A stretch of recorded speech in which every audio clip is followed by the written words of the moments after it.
Welcome to the hottest movie review on the internet today, the A-List Review.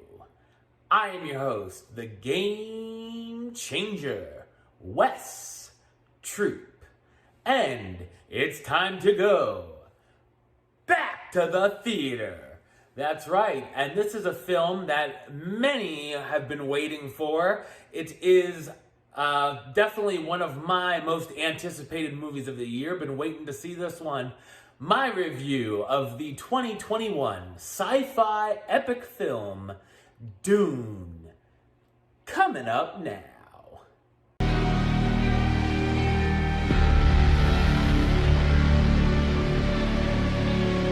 Set in the year 10191, the Emperor has assigned the House Atreides, led by Duke Leto I, to oversee the colonization of the desert planet of Arrakis, the source of the valuable drug known as spice, which can increase lifespans and is essential for interstellar travel. Once the Duke and his crew, including his wife Jessica and their son Paul, who some believe to be the Messiah, come to the planet, they must deal with the inhabitants of the planet known as the Fremen, as well as the evil Baron Harkonnen, who's out for revenge against House Atreides. So what did I think of Dune? I thought it's a magnificent sci-fi epic film. It's based on the novel of the same name by Frank Herbert, which I've never read.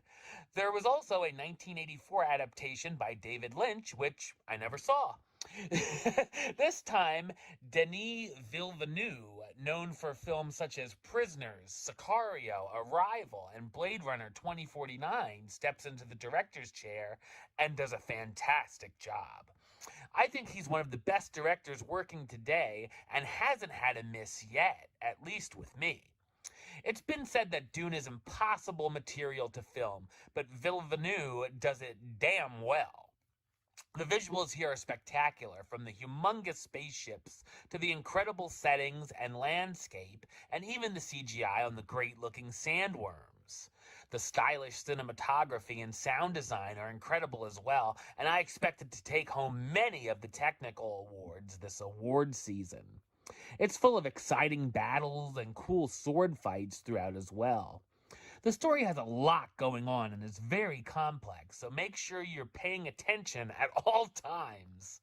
As shown in the opening titles, this is very much a first part, so there's a lot of world building, build-ups and establishing to be done, so we get a lot of exposition as there's a lot to learn, but it's presented in a fine fashion and doesn't feel like it's becoming too much.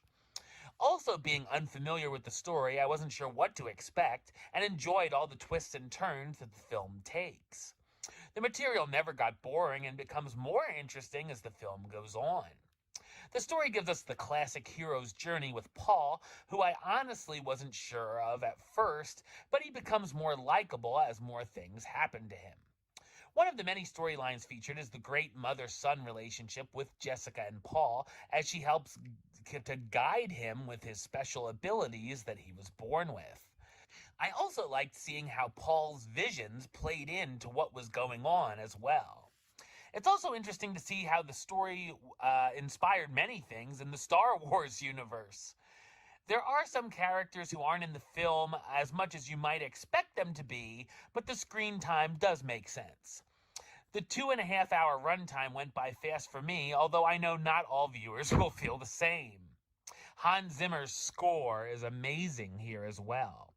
The fantastic cast stars Timothée Chalamet as Paul Atreides, the heir of the House Atreides who has special abilities, Rebecca Ferguson as Lady Jessica, Paul's mother who also has superhuman powers, Oscar Isaac as Duke Leto Atreides, the benevolent ruler and Paul's father, Jason Momoa as Duncan Idaho, the charismatic swordsmaster who's a mentor to Paul, Zendaya as Shani, a young Fremen woman Paul has many dreams and visions of, Josh Brolin as Gorny Halleck, the weapons master of House Atreides, and Stellan Skarsgård as Baron Vladimir Harkonnen, the imposing enemy of the Atreides. Dune is one of the most ambitious, visually stunning, exciting, and impressive films that I've seen in a long time, and I definitely can't wait to see what Part 2 brings.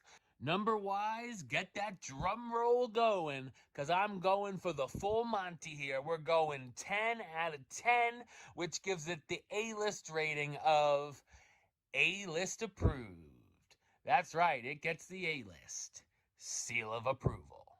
Alright, well that's the show. I'll be back with another review very soon. But until then, don't forget to subscribe right here on YouTube. youtube.com/westside515. Like the show on Facebook, facebook.com/WestTrueBaylist. And of course, you can follow me on the Twitter and the Instagram @WestAlist. Until next time, Troop out.